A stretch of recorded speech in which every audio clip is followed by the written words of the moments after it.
Good evening, ladies and gentlemen, and welcome to Chicagoland in Chicago, Illinois. Juliet, Illinois to be precise. We are here tonight for the ANZCAR Cup here on this Tri-Oval Speedway. Joining me up in the booth tonight is JP. How are you going, JP?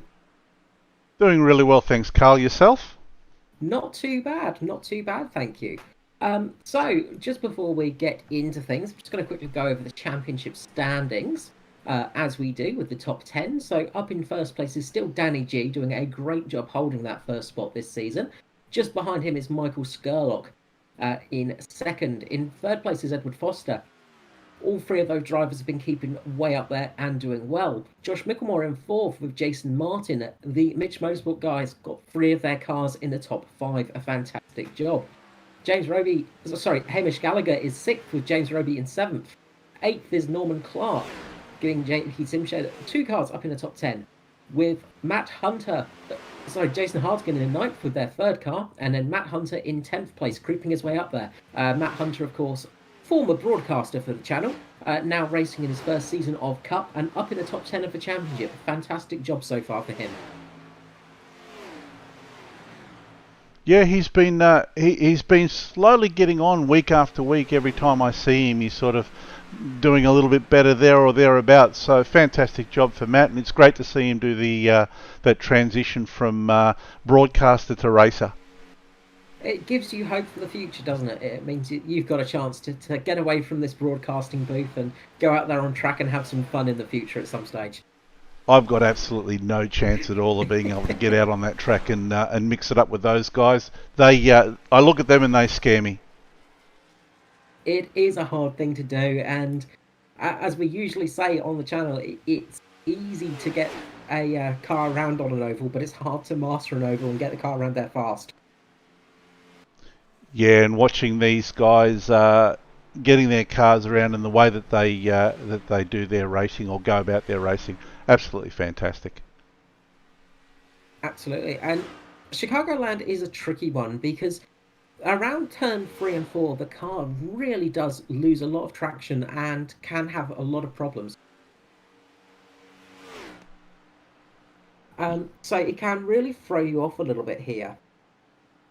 Yeah, look, I was watching practice a little bit earlier on, and some of the guys were having real issues going through turn 3 and 4. You could see the back end of the car stepping out and getting quite messy through there. So will be very interesting to see what happens as the tyre life sort of goes away from these guys. 133 laps, I believe, tonight, just shy of 200 miles?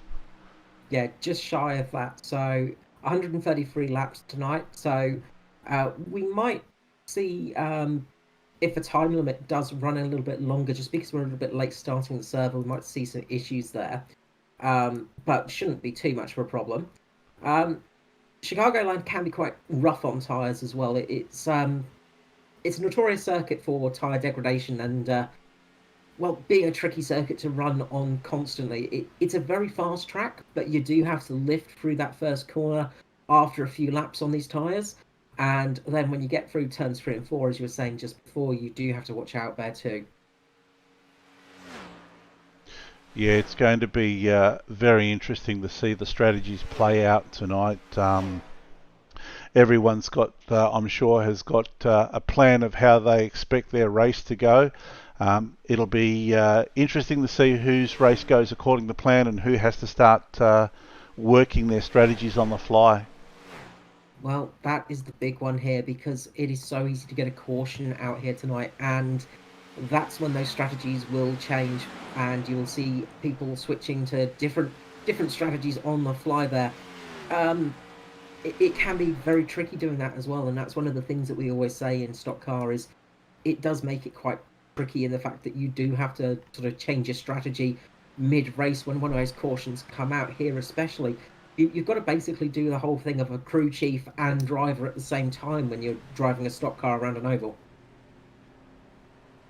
Yeah, and you don't get much time to react really with these cars, with the laps being so short. What are we looking at here? We're looking at a 30-second lap, or there or thereabouts. Yep, sub 29 if you are very much on it, but about a 30-second lap here, and that is the thing for this track is you sort of you've got 30 seconds to think, and usually a caution will come out right at the moment that you're sort of thinking, oh, whereabouts am I going to go? And you've got to make those split decisions. So as we start to line up on the grid here, let's go through the starting order. So on the front row of the grid, we have Jason Martin with Josh Micklemore. Second row of the grid, great qualifying for Norman Clark and Jake Maloney. Third row of the grid is Danny G, Stephen Williams. Fourth is Neil Pearson and Bradley Allison. Fifth row is Edward Foster and Matthew Cluett. Sixth row is Raymond Yeager with Mirko Dortnack. Seventh row is Lachlan with Phil Otto. Eighth is Michael Skurlock with Mick Wilson. Ninth, we've got Danny Albin and Rob Fletcher. 10th is Steve Hoppett and Mark Johansson. 10th is Matt Hunter and Stacey Walker. 11th is Tristan Koch with Hamish Gallagher. And Bruce Barnes takes up the rear. And it's a sight to see the Mitch Motorsport guys closing out the front row of this race. Great to see Norman Clark in third, though. It's fantastic. Really hoping he has a good race tonight. Absolutely, and that new paint job on his car, the JP Simshed entry. Of course, you have no nepotism towards that car, obviously, but it looks fantastic. Absolutely not. Even though I painted it myself, I've got absolutely no nepotism whatsoever. And I do have to send a big shout out to Kieran from Granger Design for the template on that car. He did a fantastic job with the template. Made my job of painting the thing very easy indeed. It's always nice when things are a bit easier. But yeah, some fantastic looking cars out there. We've got a nice big field full of them with 25 drivers taking the start tonight. Yeah, it's going to be a bit of a big field out there. So we'll have to see how all these things run out. So what do you say? What do you say, Carl? The inside line is the line to be on for the start of the race? You're probably going to want to be on the inside. It's going to help you a lot through those first corners. It's going to give you a lot more options, things like that. The outside can get a little bit slippery as we come up to the start-finish line. The pace car comes in, and we are go for Chicagoland. Awesome start by Jason Martin. He's shown them a clean pair of heels. He got a fantastic launch there. We did see a car dropping just below the line. And I'm not sure who that was. A couple of cars just finding a little bit tricky on that first corner, but nobody's gone round yet as they come into turns 3 and 4. Almost 3 wide at the back with Danny G and Steve Williams. They're coming across the line side by side here. Foster as well looking hungry. They're almost 4 wide across the start-finish line here. Bit risky this early on, but they're starting to settle back into position now. That nice wide start-finish line is very tempting to use this early on in the race. Yeah, really impressive watching these cars going through their 3 and 4 wide. Looks like they're starting to spread out a little bit now and starting to get nose to tail. Mid-pack is still racing looking pretty racy there. It is, and one of the problems you have here at Chicagoland is when you do start getting nose to tail, you do get that drop off on the aero on the front of the car, and this track has a rather tricky set of corners. They feel like they should be faster than they are, and it catches a few drivers out. As we see Josh Micklemore going underneath his teammate here, Jason Martin, and taking that position back. He got a fantastic launch there, bringing along Jake Maloney, who tries his best to get there, but Martin comes down and dashes his hopes as they all spread across the infield, across the track again as they cross the start-finish line. They're all jostling for position. So far, the people that have been making it work are Josh Micklemore and Jake Maloney. Yeah, Josh seemed to fake his teammate out a little bit, and as soon as he got a little high, just went down and just snapped up that position, made it work for him. And it looked like Jake is trying to do the same thing now. He's trying his best there, and if he gets a good sniff of the draft, he could get an extra couple of kilometers per hour on Martin here and get past, but you've got to get that draft working properly, and you've got to be in the right position. The other problem is you've got to have that traction when you're coming out the corners. If your car gets light on the front, you get a little bit of a sway. You have to lift off that a little bit. you lose speed coming into the straight, and that's where it really affects you. Yeah, I can see that. And it also looks like Norman's starting to buy into this battle a little bit as well. He's sort of sitting back, maybe keeping an eye on these three in front of him, seeing what they're going to be doing before maybe making a move. And speaking of Norman Clark, his teammate Edward Foster is now on the charge. Moving up the field, he's fighting with Danny G, trying to take his 4th spot of this race so far. He's taking that inside line. He's getting a bit of help from the car behind him of Bradley Allison, helping him, just trying to push him through that corner a little bit. And that's going to close the door off for Danny G. Now, if Danny G can get in front of Foster here, it's going to be helpful. Norman Clark comes up just to block Danny G a little bit to help his teammate get through. Fantastic job there as Foster gets underneath Danny G. Now Clark has to just be careful not to lose too much speed. Yeah, you can see the effectiveness of teamwork here. It's really worked to Foster, and now Foster's in front of Danny G. Looks like, yep, move done. Getting a toe from Clark there just as they come off of turn 4. Clark going out into the open air just cost him a little bit of time. He's just lost a little bit of speed there, as we see Bradley Allison coming along very well here. Now Foster's climbing his way up back onto Jake Maloney, and I'm sure Clark's going to want to try and keep his teammate in check right now. The trouble is he's got a car down the inside of Bradley Allison and a Danny G who's going to be looking at charging hard, trying to get those positions back. Yeah, and it looks like Bradley's going to be able to make that move stick, and Danny G is trying to follow him too. Bradley Allison, pretty much a standout star this season as one of the rookies, very much up the front of the grid, having a fantastic season. Just sort of speaking of the rookies this year, and of course Matt Hunter as well, as we mentioned before, up in the top 10 of the championship. Fantastic job from these guys for their first season in the Cup cars. It's what we really like to see here. Some new faces, new drivers getting up there. And Bradley Allison's got a lot of people's attention. He is very fast. He's very good. He certainly is, and it looks like Ed's gone and taken another spot there, taken a spot off Jake Maloney. He is on a real charge now. No, Jake's sort of fighting back now, so it's going to be swings and roundabouts for a lap or two maybe, but I think Ed's got the preferred line, the lower line. He does, and Norman Clark is just sitting there, just making it a bit harder for him. Bradley Allison just getting a little bit loose there, I think. Just in the background, getting a little bit close to the back of Jake Maloney as well. They are going for it, fast and hard charging. The Maloney and Foster battle was picked up from the Grand National Series, the 87 cars that run for the ANZCAR series. They were battling at the front at Rockingham yesterday night. Maloney's now got a good charge as Allison helps him up the inside. Foster can't do anything to match it. Looks like Allison's going to get down the inside of Foster as well. Will Foster be able to keep his position there? That is the question. He's going to get a better run off the corner. Behind him, you can see his teammates battling with Danny G as well. Foster's managed to keep the position on Allison, but Maloney's managed to get back ahead now. And he's put a slight gap on Foster as well, but Foster will still have plenty of time to be able to catch up. Absolutely, and another thing to think about on this one is tyre wear as well. These guys are going hard and fast at the moment, and that can chew up these tyres. Some of the people up the front, like Jason Martin, Josh Mickelmore, Jason Martin, now back in front in that lead battle. Those guys will just be going a little bit easier on their tyres. They just can keep the same line. They don't have to move around too much. They don't have to sort of go on these odd lines and things like that some of the other drivers are struggling with. And we've got Bruce Barnes off on the back section. He's spun around. We've got green flag still out. And we've gone on the caution now. So we'll just go back and see if we can catch that one from Bruce.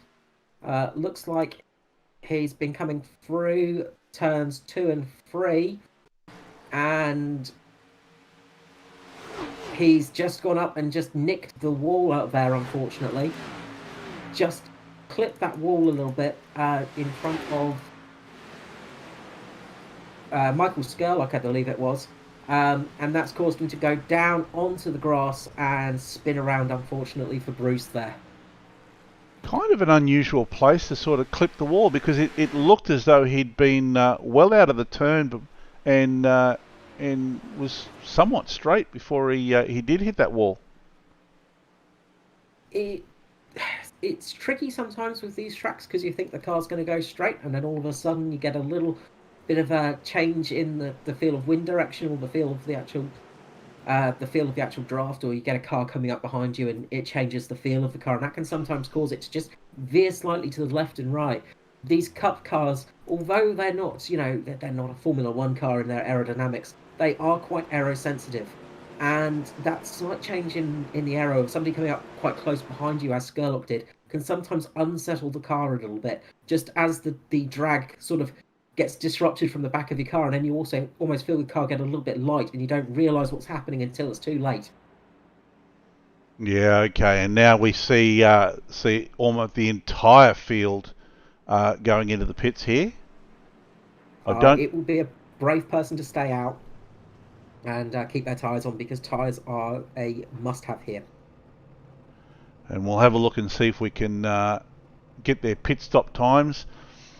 Now, Jason's usually pretty good in the pits here. Everyone seems to have gotten a good stop.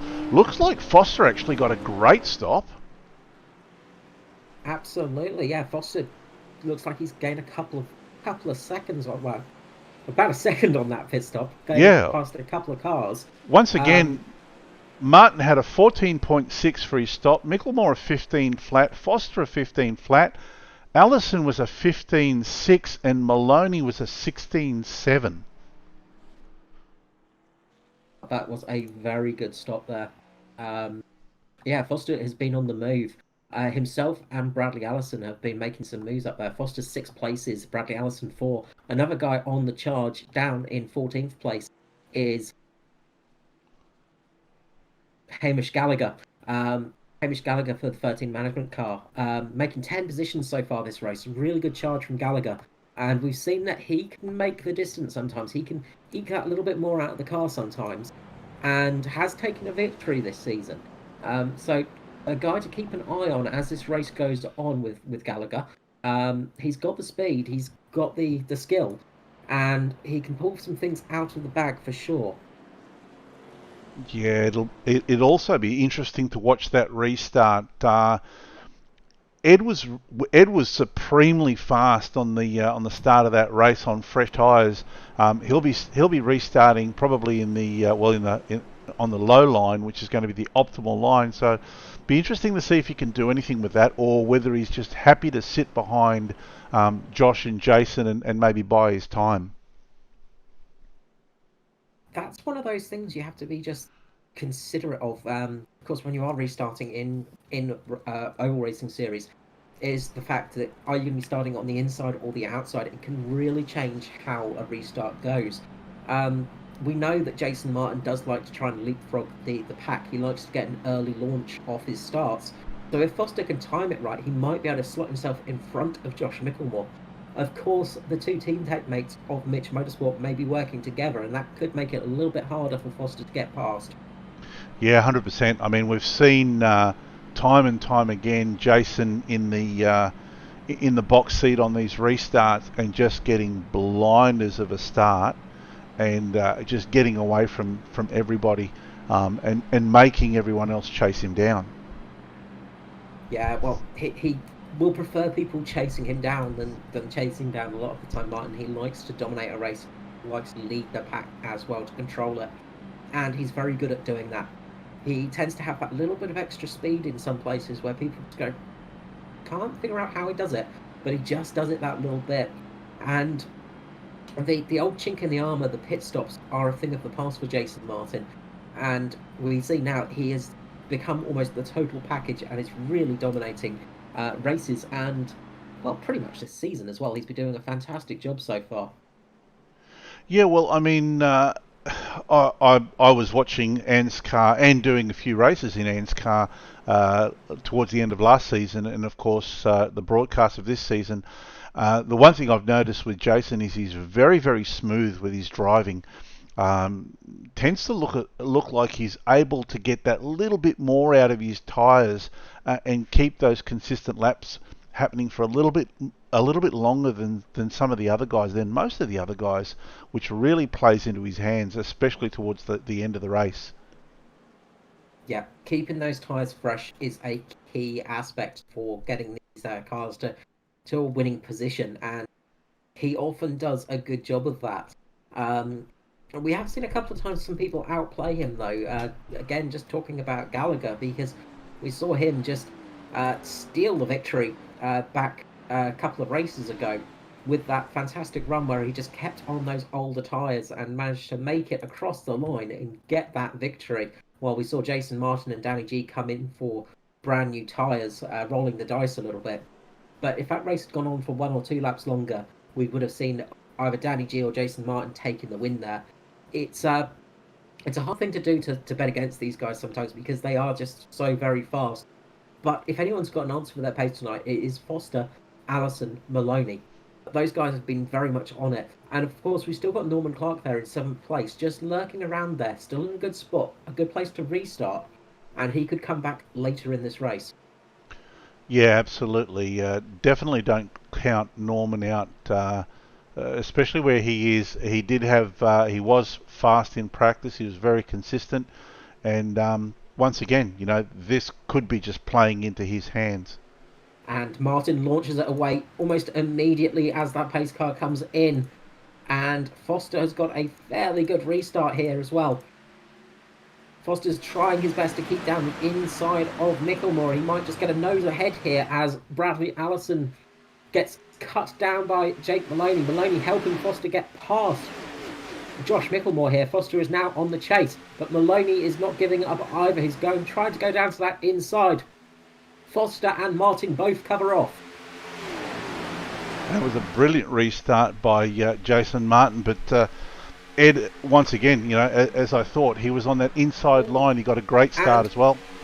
We've got Mark Johansson around at the back. Almost a huge crash there. He's kept it under control. Nope, he's gone up into the wall. Just gone round, and I think this might be another caution flag coming out.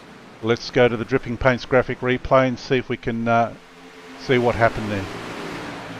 Just looks like he's got a tank slapper going across the tri-oval section, coming out of the turns 3 and 4. We've managed to keep green here. He's gone across the infield and gone into the pit lane now as the leaders come flying past. Foster taking the lead.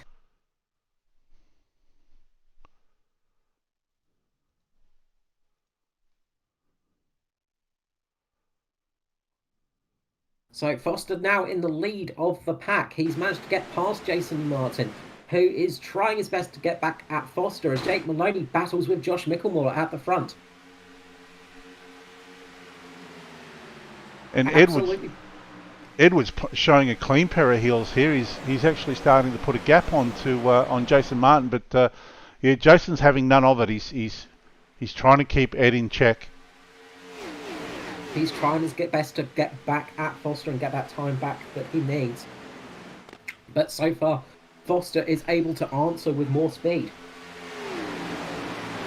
A great run from Foster, moving up 8 spots to put himself in first place. So, yeah, that's absolutely fantastic. But like I said, Jason's not going to have any of it. He's not going to let Ed run away with this. So, he's going to do whatever he can to stay with him. This is going to be a lot of hard work for Foster to keep that lead, I can assure you, as Jason Martin slowly starts to creep up, just getting that little bit of push from behind with Jake Maloney, and they're slowly starting to creep back to Foster now. It's a bit of a yo-yo effect here tonight. You get a little bit of a launch away from the pack, you seem to get a nice lead, and then all of a sudden that car will come back up and regain its position. Well, I'd say Ed would have to be working fairly hard to keep that car in the lead, which isn't going to be doing his tyres any favours. Jason probably knows that, and he is probably just staying with him, buying his time, hoping that his tyres start to go off early enough and he can retake that lead. He is for sure, and just saw that with Jake Maloney as well, just getting very loose as he came out turn 4, just coming onto that tri-oval section, almost going up into the wall there. You've got to be very careful of this track because the walls are almost magnetic. They draw your car to it. You do get a little bit more pace, of course, running closer to that wall, but it's a dangerous game to play, and it is very easy to get bitten by it. As Martin is starting to get a bit of a run on Foster once again, they come up across the tri-oval section. Martin is a little bit closer this time round. He's probably going to try and keep there for another lap maybe, and then try onto the tri-oval once more to pass Foster. We'll see how this goes as they come onto the back straight. Martin just getting out of the draft a little bit, poking his nose out to keep the car cool, making sure Foster knows he's there. He loses a little bit of time on entry, but he's going to try and get it back on the exit. He's going to get the draft here, and he's going to go underneath Foster. Will Foster defend? He's going down as well. Martin can't do anything about it just yet. So he's going to have to follow him for another bit of a lap. So Great driving there. Foster knows what Martin's looking to do here, and he's just trying to cover him off.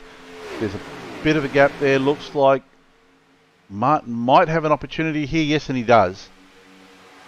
Martin going underneath Foster now, pushing on that high line of turn 3 and 4, and that's not where you want to be. That's going to cost him a bit of time. You can see he falls back as Jake Maloney starts to catch him. Martin going very hard on the inside of the turn there. And he's managed, and Ed's managed to hold on to second place. Jake Maloney's all over the back of him. You can tell that Jake's looking for an opportunity there. So it's really all for Foster. It's all about covering Jake off and keeping him behind him.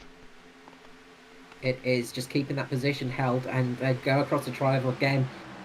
Maloney going almost on the grass there to get past Foster, trying his best, but Foster just keeping the car low enough to make sure that pass doesn't happen. You've got to bully your way past sometimes with these cars. Just make sure you can force the driver into that high line, and they will lose a bit of speed. As we see a little bit further behind, Hamish Gallagher on a bit of a charge, just getting past Lachlan. Coming up to Matthew Cluett now. Brilliant drive from Hamish Gallagher. He's really climbing up the ranks now, up 16 positions. And we've seen this time and time again from Gallagher, just making the move through the field, running to his game plan really, and being there or thereabouts after the last set of stops. As we see Maloney getting past Foster, and absolutely Maloney, Gallagher does like to have a game plan. Now Foster's caught on the outside again, and that's going to cost him a bit, as Micklemore is down on the inside of him. They're going to have a bit more speed as they come across the tri-oval section. Could see Foster dropping back to about 4th or 5th place right here. Well, yeah, Allison's right behind Micklemore, and then Danny G behind Allison, so it's going to be difficult for Foster to find a gap to pull into. So yeah, he might lose quite a few spots here. He's doing well on the defence, so he manages to keep Micklemore behind him and get back in line. There's some very hungry cars behind him as they cross the tri-oval once more. Cars all over the place. Bradley Allison taking a much higher line there, but that's cost him a little bit. Yeah, some real tenacious driving there from Foster to keep Micklemore behind him. It has, and as we were saying, just Hamish Gallagher there, just absolutely flying up to the back of Bradley Allison. He is really fast charging at the moment. Another person on the move is Jason Martin at the front. He's pulled out a free caution. Have we got a crash? We have got an incident. Looks like it could be back. Danny Albin. Just going to the Dripping Paints graphics replay here to see what it might have been, and he's just come across the front of Lachlan Urquhart and really basically caused a few cars there to have a moment. He's been able to get going again. I don't know what how Lachlan was though. See if I can find him here in all of this. Looks like he's been able to keep going. He's kept going. Mick Wilson also caught up in that quite badly. Quite a lot of damage to the front right of the car. He took a big whack from Lachlan as he came down, as he touched the barrier. Big moment there. Well saved. Just to sort of just to manage to keep it on the road at least. Yeah, these guys might be carrying a bit of damage, but they were lucky to be able to keep going, that's for sure. Yeah. Maybe a bit of an experience there for Danny Albon. He came up, didn't see Lachlan when he was coming up. A car that was a little bit further down the pack last time I checked. But yeah, big moment there, and few names that are going to get caught up in that one. So they're going to come in for all their pit stops. Once again, we go to the battle on pit road, and Foster is going to want a lightning pit stop like he had last time. Absolutely. Their last pit stop was on lap 15, so definitely due for another one. They are. They're going to. The leaders are going to be quite happy about this free pit stop. It's going to help them out immensely.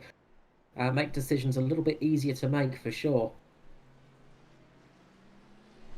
As they're on pit road getting their tyres, they'll go all 4 tyres for this one. Now, did we just see? Sorry, Carl. Did we just see somebody drive through the pits there? That would have been Danny Albon, I believe, coming through or just exiting the pits as the leaders came in. Sorry, that was Steve Hoppett. Sorry, Steve Hoppett mistakenly came in the pits. I think he actually made a mistake and came through pit lane. That's what happened there. Another reasonable pit stop. So Jason Martin a 14.6, Maloney a 16.7, Micklemore 15 flat, and Foster 15 flat.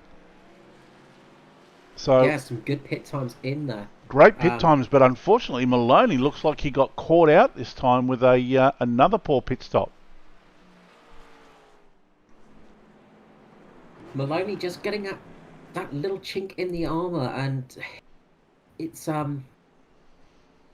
he's managed to keep position at least. There in timing's just playing up.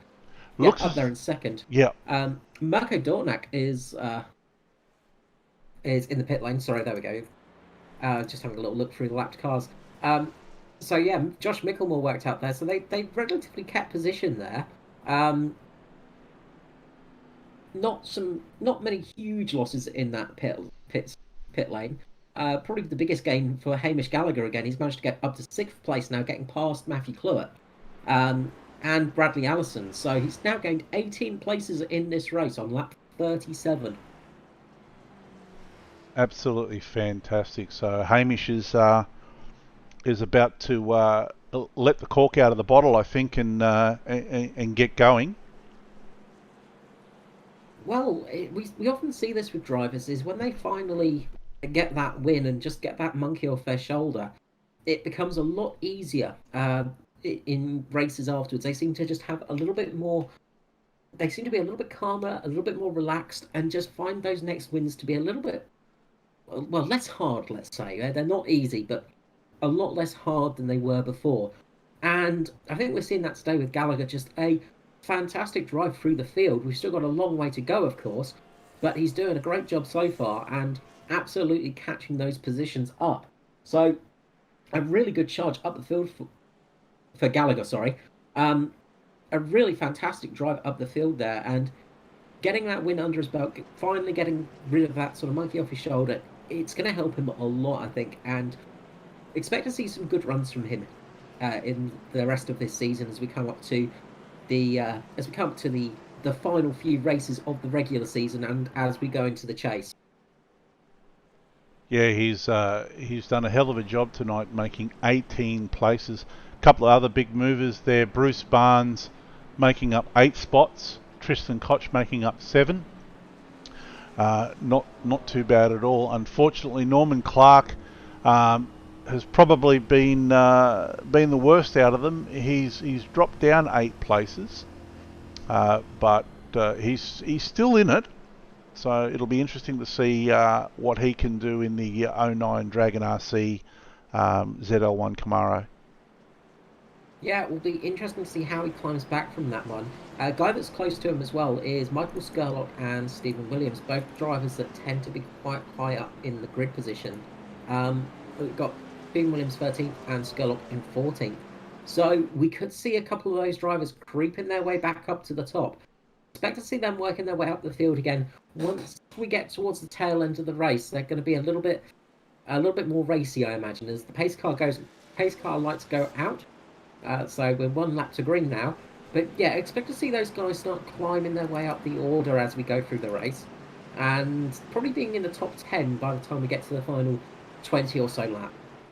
Now, this is something worth noting, Carl.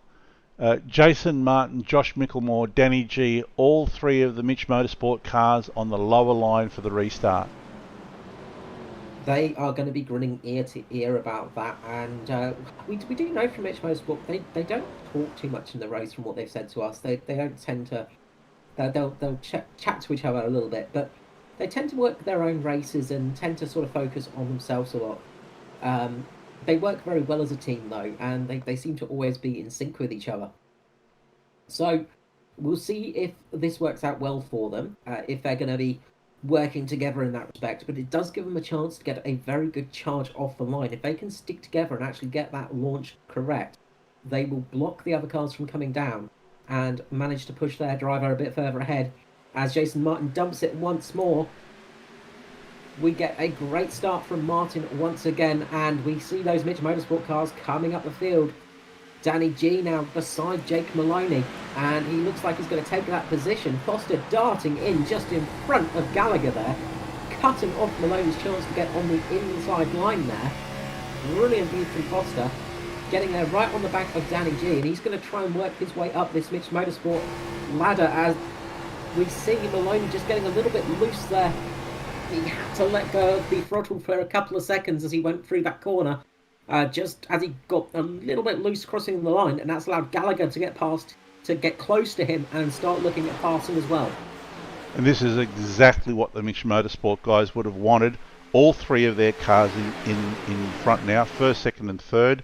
These guys are really in the box seat now. They can take control and get going.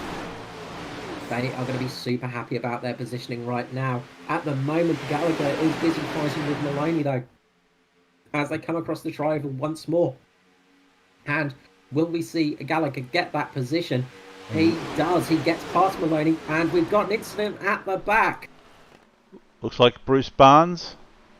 We've got Bruce Barnes involved, and a couple of other cars. I think possibly Matt Hunt and Danny Albon as well. I think Mirko Dortnack might have been the cause on that one. Just going back to have a watch of that one. So Bruce Barnes has just lost it going through the tri-oval section. Mirko Dortnack has just gone up to avoid him, got a bit loose, and that has caused some other cars to come find him. Bruce Barnes has got a little bit of a touch, gone into the infield. That's caused Matt Hunter to go into the side of Danny Albon as he got spun round. Danny Albon's ended up on his roof. He's gone turtle. And that looks like the end of his race there. A big incident at the back there, just caused from somebody going a little bit wide and having to lift. And it can happen so easily and so quickly here. It's very easy to have a big high-speed crash. Absolutely. He looked like the prima ballerina that got thrown high by Mao's Last Dancer. I mean, really, what a pirouette up in the air. That was fantastic. I think the Russian judges will give it a 10. But unfortunately, not the race judges. That's going to be a race finishing moment for him as they quickly pretend to go into pit lane, as they so often do. We may see a couple of the midfielders or people at the back of the pack coming in for this stop to chuck on some new tyres. Mirko Dortnack, Lachlan Urquhart, Mark Johansson, Steve Hobbit, Mark Hunter, Bruce Barnes. They're all in. So they might get a little bit of advantage from this. They've all got damage. Mirko Dortnack's probably the car with the least damage at the moment. So it's worth coming in and at least getting that damage fixed if you can. I think, unfortunately, a few drivers are going to be absolutely done for tonight, though. Yeah, absolute shame. We never like to see it happen. It's never a fun thing to lose a race from a crash. Not something you want to see from competitors or from yourself. But sometimes, unfortunately, it's a very easy mistake. Looks very simple when you watch it over, but sometimes there's not much you can do in those situations. Absolutely. So now it's just they're forming behind the safety car again. Lights will go out, and they'll be back to racing. Back to green in a few moments, so we're probably going to get one more lap under pace car here. See how that goes. But so far, there's been some good charges up there. A lot of people gaining some positions in the top 10 now. We've got Michael Skurlock in the top 10 now, Raymond Yeager, Matthew Cluett, and also Phil Otto's worked his way up there as well. Norman Clark's just sitting on the verge of that top 10 now. He's just in 11th place, just sitting there ready to go, along with Neil Pearson. So we'll see how those people go as the race goes on. I think Pearson actually came into the pits that time round, so we'll see how they all go there. But yeah, as I said, watch out for Skurlock in this race because he has already worked his way up into the top 10 now. And expect to see him just creeping up those places as the race goes on, as we're on lap 45 of the Chicagoland ANZCAR Cup Series. And it somewhat looks like as much as racecraft is helping him get out there, it's also staying out of trouble, staying clean while those around him have sort of fallen afoul of the wall or whatever, and which has helped him a little bit. But once again, I'm sure that he's got a bit of a plan in mind. He's one of those guys that you see that he tends to come on later in the race, and always gives exciting racing towards the tail end of the race. We do, absolutely. And he's a multiple race winner this season as well, Skurlock. He is really fighting for that championship and for that top spot of the chase once we get into it. Yeah, he certainly knows what's needed to be able to win one of these races. So, yeah, certainly he might be in P9 now, but keep an eye out for him moving forward. And it's been, as mentioned, well, it's been a very strange season for him as well. He's been in two different teams and been running on his own for a while there as well, Skurlock. It's been a very different season for him, for sure. Starting out with Illusion Motorsport earlier on in the season, and they shut their doors. We saw Skurlock running the fantastic hexagonal polka-dotted paint scheme for a bit of time there. But now he's in Pace Syndicate, and he seems to be very happy in his new team. Found somewhere that he's very comfortable with. Yeah, and it's great to see that he's been able to find a team that he's really comfortable with. He was always going to find a team. I mean, it was just a matter of time before someone picked up a talent like Michael Skurlock. But it's great to see him with Pace Syndicate. He's enjoying being with the team, and it definitely shows with his racing. And the other good thing about it is brought a few of the Pace Syndicate boys to the actual tracks as well. Mainly experienced in track racing, road racing, and a bit of dirt racing as well. They do a bit of everything, Pace Syndicate, but he's helped a couple of them get onto the track, and we've seen some good finishes from them so far this season. So a good person to have in your pocket, a very good hand to have, a very experienced driver as well in the Cup.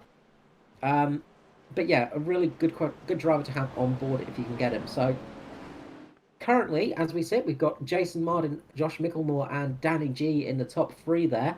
And this is going to change their start a little bit because Josh Micklemore is going to be on the outside this time round. Edward Foster is going to be right behind Josh Micklemore as well. So they're not going to have it so easy this time round. They're going to be a little bit side by side. Yeah, a little bit of a different starting profile for this one. Once again, let's ride along with Jason Martin and see what he does once the safety car peels off. Last couple of safety cars, he's been gone straight away, and it looks like he's doing the same thing again. Like a greased whippet, he is off the line. He has got away well. Foster getting not the best start he would have wanted as Gallagher gets down underneath him and is going to try and tussle for that position. Looks like Gallagher might have it here as Foster falls a little bit backwards. Yeah, staying up on the high line did hurt Foster, but I was about to say that the Mitch Motorsports are 1-2-3 again, but Gallagher is looks like he's taken that spot off, that third spot off Josh Micklemore. It seems to have switched a switch for him and gone to fast mode in that car. He's got some serious pace there. Once again, though, Josh isn't letting him have his own way, but yep, looks like he's made that one stick. He's got a good move and he's now going down on Danny G. And it looks like he might get through there and past Martin on the same corner. Great move for Gallagher. He's really holding that lower line and he's getting past. We've got Bradley Allison as well on the charge right now with Matthew Cluett as Raymond Yeager almost goes free wide through turn number 1, but pushing that lower line of Cluett, Allison and himself along there past Danny G and past Josh Micklemore as well, as Hamish Gallagher has taken the lead for this race. Brilliant drive through the field for Gallagher. A big loser in that one was Foster. He's dropped quite a few positions right now. He's not that far from the front, but there are a number of cars between himself and that first place. So he's got to try and get a line that works for him and get underneath those Mitch Motorsport cars, which are dropping back at quite a pace right now. Odd to see for Mitch Motorsport. Yeah, something hasn't worked for them, but and here we go, Bradley Allison making a move on Hamish Gallagher, and he's made it stick quite easily too. A very brave and very well driven line there for Allison. You could see the car was very off-settled through that corner. Somehow he kept it there, and this has given Raymond Yeager a chance to get up underneath Jason Martin as well. So in a matter of moments, the Mitch Motorsport boys have gone from 1, 2, 3 back down to 5, 6 and 7.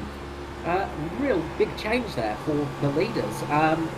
I wonder if they think we might not be seeing another pace car out tonight, if they're going to try and nurse these tyres to the finish as we get almost free wide across the start-finish line with Foster, Martin and Micklemore, with Skurlock there as well, are battling very hard. They are free wide through turn 1 and 2. Foster just a little bit behind though, can't squeeze through there. Probably a wise choice not to push that one. But we've got racing all over the track now. Yeah, really interesting to see the Mitch Motorsport guys have dropped back. It doesn't seem as though they're fighting too hard. So maybe they are working to that plan, Carl, of not expecting to see another safety car, trying to nurse those tyres for as long as they can. Could be a very smart move here. They're just going to take the tortoise approach to this race and let the hares wear themselves out as Matthew Cluett goes down underneath Hamish Gallagher now for second place, with Raymond Yeager up behind him trying to take that spot from Gallagher too. Looks like Yeager might have done it here, and he has. Brilliant move for Yeager there, really pushing his way forward. Now Danny G is the leader of the Mitch Motorsport pack, and we've seen that a few times this year. Danny G is having a great season for the team and has been the consistent points finisher for them. Yeah, he's doing exceptionally well, Carl, and he's kind of putting himself in the box seat every race, just finishing consistently and just adding to his points tally. Yeah, the only race where it really went wrong was at Daytona at the start of the season, when himself and Martin got involved in a bit of an accident with Foster, I believe. And we saw those cars go out, unfortunately. But that's really been his only poor finish all season. And considering you get drop rounds, that's going to be very helpful for him. Once those drop rounds come in, he's in a really good position at the moment. As we see, he's now slotted into 5th position, as Bradley Allison has taken a nice lead at the front by almost half a second. 3/10 at the moment. But the battle is still fierce between Yeager, Cluett and Gallagher. Yeah, Bradley Allison is all but checked out, but I get the impression that he's trying to put a gap on the field. Should he need to come in for that stop and get out again, so hoping that he can keep a decent gap. That's it. It's going to be hard if you pit under green here. Still a long way to go as we hit lap 58. I don't think anyone's going to be able to make it home from here at all. If you do, you're probably going to lose a lot of time as those tyres drop off. But it's now a number of pit stops to the end. Will we see some people trying for a single stop to get to the end, or will we see a couple of people trying for a two-stopper? That's where the interesting part's going to come from, as we see Hamish Gallagher now get past Raymond Yeager. These two are going to have to start working together because Bradley Allison has gained over a second now on the lead. So he's really pulled out a nice gap now and is just sailing away from the rest of that group. Yeah, he's certainly he has checked out, and like you said, Hamish and Raymond are going to really need to start working together to try and catch Bradley Allison up. Otherwise, he's just going to leave them all behind. But is he going out too hard, too fast? Is he going to burn his tyres up too early? Well, that is the big question, and of course, this is Allison's first season in the Cup. Another guy that's come from sort of the road racing aspect, come into the Oval Series, has some good pedigree behind him, but might be just pushing a little bit too hard too soon here. But sometimes these plans work out just as well as you hope they would. Other times they don't. But at the moment, he's making it work for himself, as he's almost 1.2 seconds ahead of that pack now. He's broken free, and they're going to have to start working together to start catching him. If this race remains green, he has got a great lead, and it will all depend on the pit stops. Yeah, at the moment he's definitely in the box seat, and like you said, it's just going to depend on how things pan out from here. If it remains green, pit stop strategy. If there's a safety car, we have seen a safety car roughly every 15 laps. So expect to see one fairly shortly, but hopefully we've got some green racing from here on in. Well, that is it. It's nice when it does run green, and we see Mark Johansson just coming down into the pit lane. I think maybe retiring the car there.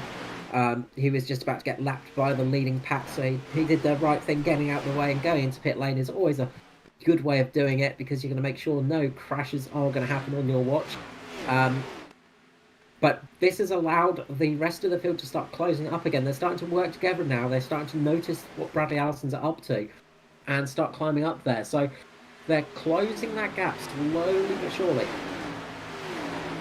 Yep, they're starting to hunt him down. They're not going to let him get too far ahead of them, and they're going to make sure that they make him work. They push him, and if they push him hard enough, that his tyres start going off early.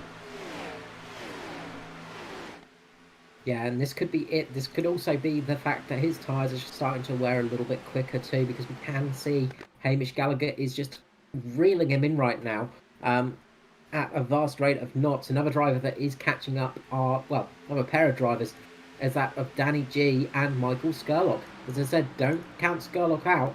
I said that earlier in the race when he was lingering down in the mid-pack, and you can see right here he is right up there now, fighting for those front positions. Absolutely, and a few positions back you've got Foster and Yeager that are locked in a battle there. Looks like Foster's just put a small gap on Yeager, but Yeager's been all over the back of Foster, and at one stage was in front of him. Foster just made the pass on the last lap. Well, we saw Yeager fighting for the lead a little bit earlier on that restart, and now he's starting to drop back. So that thing of pushing the tyres a little bit too hard, a little bit too soon, that might be coming into pay for these guys.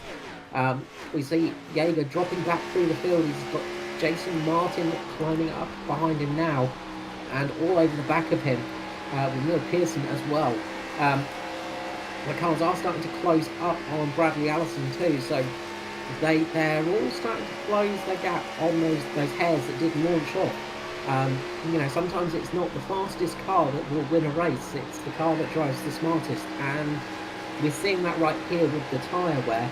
Those guys that just fell off the pace a little bit, the Foster, the Martin, Micklemore, Danny G, they didn't launch too quickly. Skurlock as well, he sort of kept the similar pace to them, it's now paying dividends towards them because they are absolutely launching themselves up the order.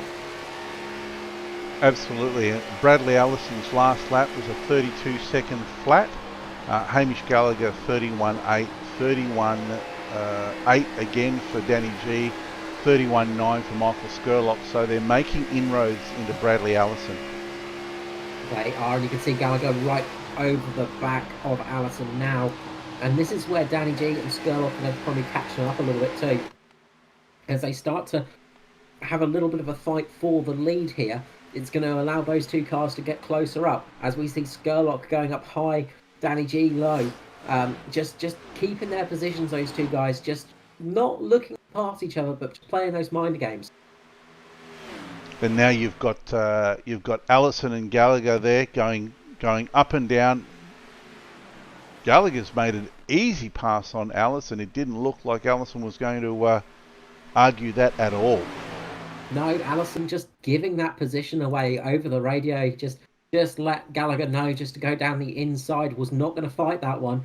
I think Gallagher knows that he's got a little bit of wear on those tyres, so now he just wants to sit behind somebody, get into their draft, and keep the speed up that way. Also, of course, when you're out there in front, you're breaking that hole in the air. You're making a big punch through the air, and that does make your fuel mileage go up, which is another big thing that can have a difference maker on this race. So now Bradley Allison's got somebody to sit behind. He can start saving a little bit of fuel. He's also got a little bit of extra speed from that car in front of him, and that will start to help sort of hide a little bit of that tyre wear. But he's got to be careful of Danny G and Michael Skurlock now. Yeah, Danny G's looking racy. He's looking left, looking right. He's gone low. And he's looking to make that move on Bradley Allison. Bradley, once again, doesn't look like he argues it. Michael Skurlock's looking. He's going low as well. And they're going to go low across the infield right now, off the apron. Bradley Allison just keeping up the top there, not fighting too hard. I think he's just gone through his tyres a little bit too quickly, and now he's starting to struggle a little bit for pace. He's feeling the pain now, just as easy as that. In the last few laps, he's dropped 3 spots. And we see a little bit further back, Jason Martin on Edward Foster. Martin pushing his way through, getting past Foster now. And these two are going to go back to battling, it seems. Will we see Foster press hard on this, or just be happy with the spot he's got there in 7th place at the moment? Just keeping those tyres relatively fresh, relatively safe. They've got a little bit of a gap to Josh Micklemore now as well, so we're seeing the race start to play out as we've had some good green flag running. Hamish Gallagher, though, still in the lead. 23 positions gained in this race. A fantastic job on Gallagher's side. Fantastic effort by Hamish Gallagher, yeah, have to agree. And it, like you said, it looks like Jason Martin, Michael Skurlock, Danny G, Ed Foster, they all look like they're starting to come on now. Looks like they were playing a bit of a strategy game. Let those guys go and start burning up their tyres, and now they can start making some inroads on them. Absolutely, as we see in the background there, Josh Micklemore getting past Bradley Allison. Again, a nice easy move there for Micklemore. Allison not pushing it too hard. It's sometimes better just to not fight it too much, because if you start fighting a lot, you're going to go all across the track, and on worn tyres it's very easy to spin and make a mistake. So Bradley Allison's just going to be going around there and just praying for the caution flag to come out, so he can get a pit stop in and get some fresh tyres on that car, because it seems to be hurting him quite a lot as Jason Martin now goes through. Edward Foster looks to be following very shortly. Probably across the tri-oval section, we'll see Foster go through and continue his chase on Jason Martin. You can see just as Allison completes that turn, the back end of his car starts to step out just slightly. It would lead me to believe that those tyres are not very happy on his car at the moment. No, and it just gets worse and worse, because as those tyres wear down, they get hotter and warmer, and less rubber on them, and they become workable. And the car feels like an absolute pig to drive as Foster goes down the inside this time. Allison keeping his distance. Very wise move, just keeping on the circuit, not going too far on the infield. As we see Neil Pearson coming up now in the number 9, quickly catching to Foster as well. So Pearson now putting himself in the position. Just behind him, though, we got Raymond Jaeger, who was falling back after his tyres seemed to drop off. Looks like he's managed to get them slightly cooled down, or just got them back into a sweet spot, because he's got some pace again, and he's starting to catch Bradley Allison. 32.6 from Bradley Allison that last lap, 31.9 from Raymond Jaeger, so definitely catching Bradley Allison. And look, kudos to Bradley, he's playing it smart. He knows he can't fight with these guys, so he's not even trying. He's staying out of their way, and he's staying in contention. And just as you might have seen just up ahead, the black and green car got past the orange and black car of Danny G. Michael Skurlock getting up into second place. 13 positions gained for Skurlock as well. These guys have been working hard for their positions tonight, but brilliant moves. And, well, Hamish Gallagher seems to be running very well out the front. His tyres haven't seemed to drop off as bad as some of the others. And as we said, we've seen this from Gallagher. He has got this very gentle touch on his tyres. He's another driver that seems to be able to get more out of his tyres than some others. So he's going to be very happy with that. He's definitely in touch with the others as far as lap time's concerned. The only current driver that's in the 31s is Jason Martin with a 31.95 on his last lap. And Josh Micklemore there going past Danny G, getting up into third place. Danny G just slotting in behind his teammate there.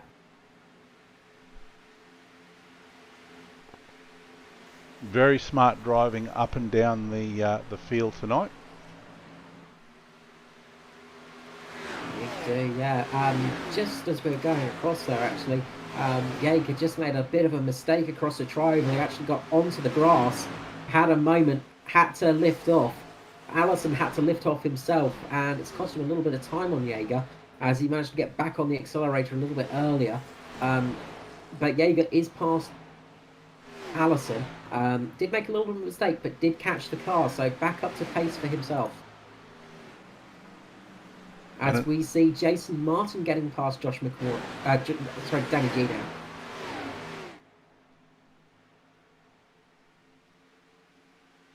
So these guys, you can see Danny G starting, his tyres are starting to sort of complain a little bit. How much longer are they going to stay out before they have to pit? That's the question. Any pearls of wisdom there, Carl? Any ideas as to how many laps you think these guys would want to stay out? I would say we'll be seeing some pit stops in the next 6 to 8 laps. I think they'll try and get it to lap 90, just to try and make it easier for the end of the race. But we're going to see some people starting to think about pit road, probably in the next 2 to 3 laps, I imagine. We'll see a couple of people thinking about that pit stop under green, because that's going to get them a little bit closer towards the end of the race. So I think we're going to see everybody sort of going for a single stop now in the green. So we'll probably see people pitting in around the next 5 laps or so, because these tyres are starting to fall off a lot of people's cars. Obviously now is the thing where you want to stick out just in case people start to make mistakes and start to have trouble, because you could get a caution flag come out and give you a very, very nice free pit stop. Of course, if you pit under green, you're going to lose a lap, and that could ruin your race. So it's a who blinks first situation. With the leading pack, whoever pits first is going to probably gain a little bit of an advantage, but those tyres do drop off quite quickly, so the later you can leave it, the better you are for late run pace. But the undercut is strong here, so we'll have to see how this goes, but we'll have to wait and see who blinks first, really. And here we can see Michael Skurlock has turned up the wick. He is all over the back of Gallagher's car. He's looking, he's just over a tenth behind Gallagher. He's looking left, looking right. I'd say he's definitely menacing Gallagher, making him think, making him sweat. hoping that he's going to make a mistake. Putting that pressure on Gallagher there, millimeter perfect, getting up nice and close to the wall. Fantastic driving from him. The ever fearsome helmet of Michael Skurlock behind him, that scary smiley man helmet, is a terrifying sight to see. As Skurlock stays on the top side, we see Danny Albon there going off on the infield, almost getting close there to Hamish Gallagher. That would have been a bit of a brown trouser moment for sure. Absolutely, I saw that one and held my breath for Gallagher. But it is absolutely all on at the head of the field here. And we've still got a couple of lapped cars coming up as well, and that could be the difference between a race win and a race loss right here. Of course, you know, when you're lapping a car, they don't have to jump out your way. They can stay out there. They don't have to fall out the way. There's no blue flags here in oval racing, stock car racing. Of course, generally the drivers will be very nice and allow the driver to get through. They won't put up too much of a fight. And I think we're seeing it here with Bruce Barnes, I think, just getting past. But yeah, they're coming through there, and the drivers are being very, very kind to the driver up in front. He's getting out of their way. Bruce Barnes is the first guy to pit in this green period. So it'll be interesting to see how he goes. And got a feeling as well, yes, Norman Clark is in as well. This could be a very good move for Norman. We'll have to see how that plays out in a few laps. This could get Norman back up into that sort of top 5 position, as we see Foster now on the move, getting past Danny G as they get very close together, coming off the turns 3 and 4. Raymond Yeager also in the fierce battle with Neil Pearson as well. Very close racing, very hard racing going on, but fair racing, and that's what we love to see here. If you can pressure a driver into a mistake, no problem. But keeping millimeter perfect and getting very close is always a impressive thing. And I think we're going to have Danny G coming into the pit lane next. He's slow. Danny G both is Foster pitting. and Danny G pit. So yeah, did Danny G manage to get that car slowed down in time? He was a bit of a late call, I think. Same with Foster, actually. I think he decided to pit a little bit late. You can sort of see Danny G just struggling to slow the car down, almost going into the back of Foster. So it's going to be interesting to see if he managed to get that one stopped in time. But we're going to have to keep an eye on those guys as it all starts to shake out here at Chicagoland. Absolutely, and meanwhile, Michael Skurlock is making a move on Hamish Gallagher, and he's made it stick. He goes down the inside and streams past the car. Great job for Skurlock there. Brilliant move. He's going to be dead happy about that, I'm sure. That move started probably about 4 or 5 laps ago when Skurlock was just pressuring the back of Gallagher, waiting for him to make a mistake. Gallagher, to his credit, didn't make any mistakes, but Skurlock was able to find a gap and capitalise on it. The probing attack, it's just seeing where the driver in front of you is the weakest, and you just keep an eye on them. You keep fighting them and just seeing where they're slower, where they're faster, and then you formulate your attack there, and they did it to perfection. Absolutely. Now, are these guys going to come in and cover off Ed Foster, Danny G? And it kind of looks like no, they're still out racing. Josh Micklemore's in though. Micklemore in, as well as Phil Otto, Rob Fletcher.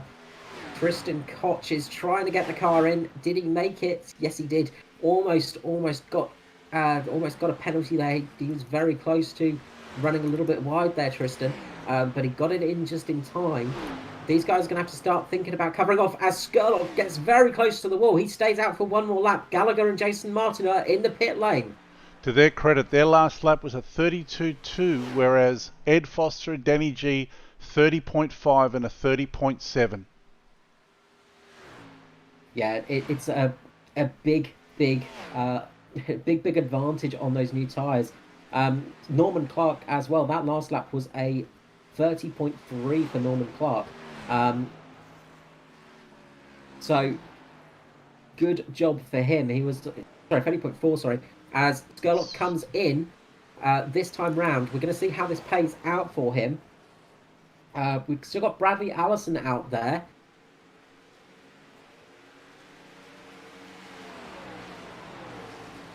Who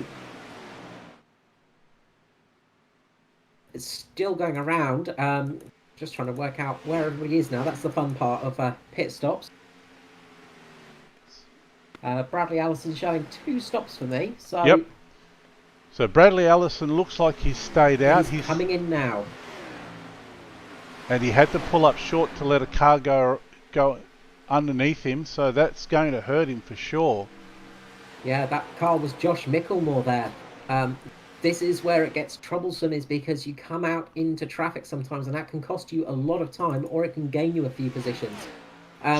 Hamish Gallagher has come out just ahead of Jason Martin, and he just comes down. Very defensive move from Gallagher just to keep Martin behind him as he goes down the number 9 of Neil Pearson, who came in a little bit earlier than him. We have a new leader in Mick Wilson, who's just stayed out there just to get a leading lap under his name. But he's going to have to come in and pit very shortly. So far, the person that looks like he's made it work the best is Edward Foster. Absolutely. He's in the box seat at the moment, although he is being menaced by Danny G. When Mick Wilson comes in for his stop, Ed's going to take that lead without a doubt. Mick Wilson is in now. His last lap with a 33.1 to Ed Foster's 31 flat. Danny G did a 30 flat on the last lap. So, yeah, this is going to be an interesting race because we've got Danny G and and Josh Micklemore right behind each other. So the 2 Mitch Motorsport guys on the JP Simshed driver. Yeah, and Josh Micklemore is just gaining time at a vast rate of knots. Looks like Michael Skurlock might have some connection issues, unfortunately. Just a bit of blinking in the background there from Skurlock, but he's also got some serious speed. He came in a little bit later for that stop, so he's on slightly fresher tyres than these guys. That little bit 1 lap fresher tyre, it could be the difference between a race win and a race loss here. We saw that Danny G and Ed Foster pitted first. Then you had Skurlock come in. Sorry, then you had Micklemore come in, and then Skurlock. And you can see that these guys are visually faster than those drivers that came in for the pit stop a little bit earlier. Absolutely. 31 flat for Ed Foster, 30.7 for Josh Micklemore, and a 30.5 for Michael Skurlock. So they've definitely got the pace. Ed just has to find a way of keeping those guys behind him. Easier said than done, but if anyone can make a cup car wide, Foster can, as Josh Micklemore looks to go around the outside here. He's got the grip on those tyres to do it. Will he make it stick right now? Foster goes down low on the apron. He's going to keep the position as he goes into turn 1. Does he? He does just about. Micklemore thinks about coming down, but Foster is too close. Skurlock pokes his nose in there, trying to go 3 wide. He's trying to force his position and giving Micklemore a little bit of a push here. As Micklemore finally gets past Foster, he cuts down in front of Foster, not helping Skurlock out at all there, as Skurlock's going to lose that little bit of draft. He does come up a little bit now. Skurlock's now got a little bit of draft coming onto the tri-oval. That's going to give him a little bit of a jump, but he is blinking pretty bad at the moment. Skurlock might be having a few technical issues, unfortunately. Yeah, that's not helped his cause at all. And now Foster is coming under attack by Jason Martin. And Hamish Gallagher as well. Hamish Gallagher back up there underneath Foster, and he's looking to make this one stick. Brilliant Gallagher move. Getting a bit of push from Martin. Fantastic move. And now Martin's looking to press the advantage on Gallagher, but Gallagher's having none of it and cuts down in front of Martin. Absolute fantastic move. Brilliant driving there. That was superb placement of a car for Hamish Gallagher. He really managed to position that car well and get into a fantastic spot. He's got a good run here as well. We've seen that Gallagher's had some speed all night. Will he be able to get past Josh Micklemore? Now you would think that he'd want to perhaps keep Micklemore at the front there and just follow him, but he also has to worry about Martin behind him making a move. So I'd say he's probably going to want to try and get ahead of Micklemore as soon as he can. He's going to want to try and press that advantage as much as he can right now. Just for one of the earlier leaders of the race, Bradley Allison, he's down in 13th position now from that late pit stop. Well, 12th position now. He's coming back up the field now. Those tyres are a bit fresher, but it's whether he does have enough time to really take advantage of it. And he's got to pass a lot of cars, so he's going to use up a lot of that rubber getting through the field. Yeah, and the lap times that he's putting down are very similar to the cars ahead of him. So it's going to be a lot of hard work for Bradley Allison to make his way back up to the pointy end of the field. But again, a good strong showing from him as well. Another driver doing well is Neil Pearson down in 7th place. A car that we haven't really spoken too much about tonight, the DPR entry. Pearson having a fantastic drive there, along with Raymond Yeager in 8th. And quiet, silent assassins there. They've got a nice gap from each other and the cars behind them. Matthew Cloyt in 9th place. 10th place is Norman Clark, working his way back up the field there. Good recovery from Norman. Getting back up the field, and Pearson is starting to close a little bit on Danny G, so we'll have to see how that works out as well. As we see Skurlock getting underneath Jason Martin now, and he's going to put Hamish Gallagher under attack as well. If he can get the car positioned just right, he's going to get through here on Gallagher, going down the inside. He puts Gallagher out a little bit wide. Looks like Gallagher might have caught a couple of marbles because he's lost a lot of speed there. He's had to just reposition the car. He's lost 2 positions. Gone from 2nd to 4th in a matter of a blink of the eye. And Michael Skurlock made that move look too easy. And now he's all over the back of Josh Micklemore and really starting to put the pressure on. Those fresher tyres could be really helping out Skurlock right now. Of course, Skurlock just positioning his car perfectly there and just forcing Gallagher just a little bit wide. And kind of what you want to do here, if you can force somebody out into those marbles, they lose a lot of time because you've got to just lift off a little bit more than you want to. And it looks like Skurlock's going to try and do the same thing here to Micklemore, who's going to want to try and come down and cover Skurlock. But if he turns too harsh, he's going to start damaging his own tyres. So he can't be too harsh on the blocking positions. But he's going to try his best. And that's the thing with these sorts of races with oval racing. You've just got to try and be as smooth as you possibly can, not scrub the tyres or scrub the tyres as little as you possibly can to maintain as much grip for as long as you can. Yeah, it's an important skill to master, and it is a hard one as well. It's a very different feeling and a very different driving style to that of road racing. You might have just seen in the background there Neil Pearson getting past Danny G as well. But the action is hot and fast up at the front with Michael Skurlock trying his best. This is giving Jason Martin a chance to catch back on Skurlock as they battle for the lead with Josh Micklemore. All the time, Hamish Gallagher is starting to drop off a little bit. Fifth place man Edward Foster is getting a little bit lost in there as well. He's 2.5 seconds down on the leaders as Skurlock makes the move.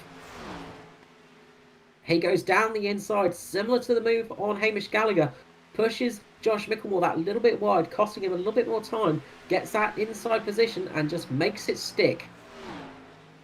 And Josh didn't argue the point, knew what was going on, let him get through, and he's carrying on with his race, so it's not over by a long shot. No, the important difference there was Micklemore managed to carry that speed through the corner. He didn't have to lift off as much. He wasn't forced as high. Did not get on the marbles, and that's meant he's managed to keep his speed going. Not at all. 22 laps to go, 21 laps to go now, as they cross the start-finish line.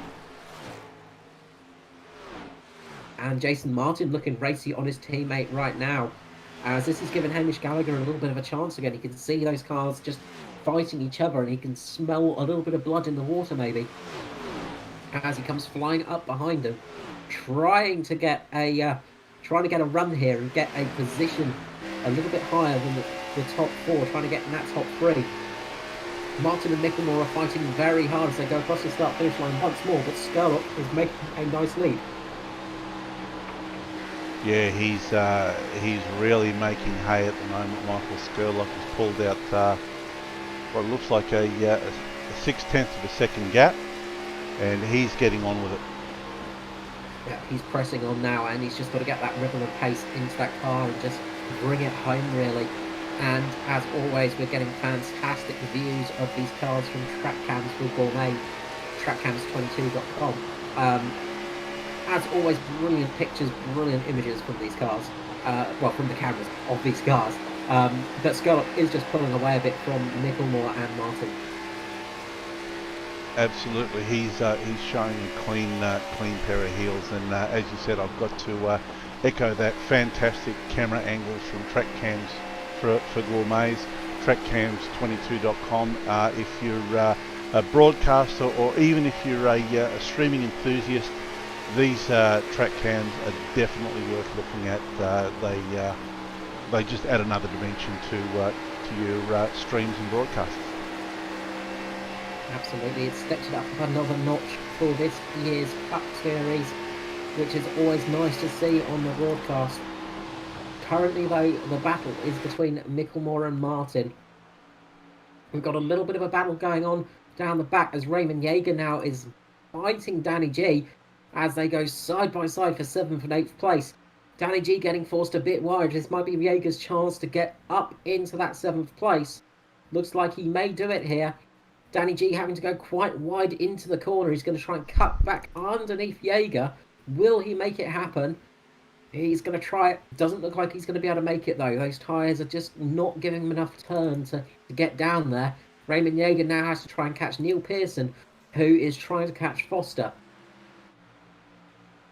And all the while at the front there, Martin and Micklemore teammates locked in that battle for second and third.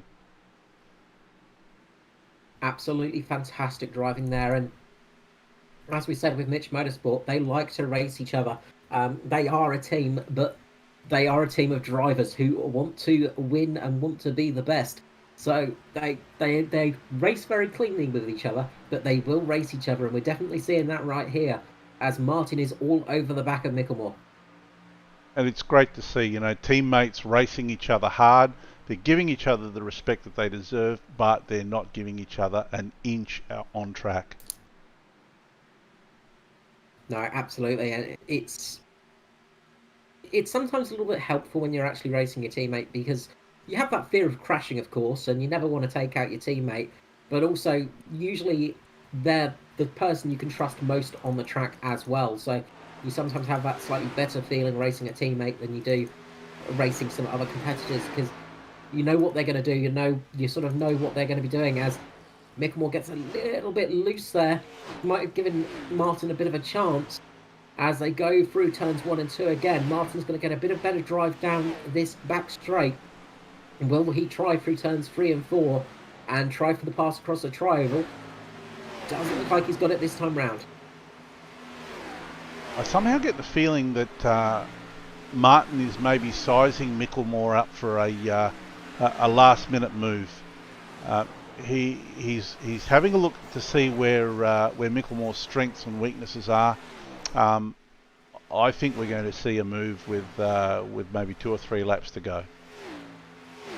As we said before with Skurlock's move on Gallagher, just probing for attacks, just poking that car in front of you, seeing where it's weakest, and then making the attack where it counts. 100%, and certainly can see that Micklemore's not making it easy at all for his teammate. He's not going to give up second place without a fight. So if Martin wants it, he's going to have to take it from him. And now we get another variable to this race as Michael Skurlock starts catching up to Tristan Koch. The 15th place man is in a hard battle with a few drivers in front of him. there is a fairly large battle just in front of Skurlock here, so he's got to weave his way through this traffic and get through there without losing too much time. This might be the time for Jason Martin to pounce. If Micklemore gets caught up behind a lap car, it could give him that chance. And they'll certainly be knowing on their relative timing that they're coming up onto slower cars. So Micklemore is going to be looking ahead. Martin's going to be keeping an eye on what's coming up, hoping that someone slows Micklemore enough that he can make a move. It can all be about positioning again. If you position yourself just right, you can sometimes box a guy in behind a lapped car and just make that move stick. Usually a tactic used by non-teammates, but we could see it employed here tonight by Micklemore and Martin. Skurlock just on the radio there, telling them that he's coming through. He doesn't care that they're battling, he's coming through. Yeah, as they go 3 wide across the start-finish line. Yeah, he wants to let them know that he's there. A very, very scary moment there as I think it is Bruce, sorry, where are we? Who that was?